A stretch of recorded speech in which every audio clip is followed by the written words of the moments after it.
സ്വർഗാർഹനായ ഒരു വ്യക്തി, നരകം വിധിക്കപ്പെട്ട ഒരു വ്യക്തിക്ക് നേരെ ദുനിയാവിൽ വല്ല അന്യായവും ചെയ്തിട്ടുണ്ട് എങ്കിൽ അതിന് കണക്ക് തീർക്കാതെ, അതിൽ പ്രതിക്രിയയും പ്രതികാരവും ഉണ്ടാകാതെ സ്വർഗത്തിൽ പ്രവേശിക്കാൻ സ്വർഗാർഹന് സാധ്യമല്ല എന്നാണ് നബി സല്ലല്ലാഹു അലൈഹി വസല്ലം തങ്ങൾ പറയുന്നത്.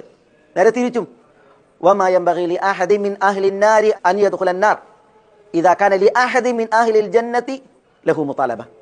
നരകാർഹൻ അവൻ നരകത്തിൽ പ്രവേശിക്കുക എന്നുള്ളത് സംഗതമല്ല, സാധ്യമല്ല.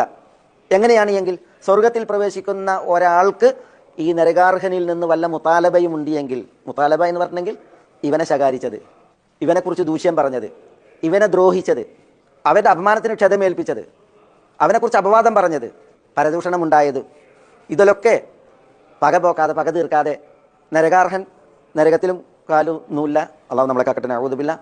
സ്വർഗം അർഹിക്കുന്നവൻ സ്വർഗത്തിലും ആശ്രിതനാവുകയില്ല, ആളാവുകയില്ല എന്നാണ് നബിയുനാ മുഹമ്മദ് സല്ലല്ലാഹു അലൈഹി വസല്ലം ഈ നിവേദനത്തിൽ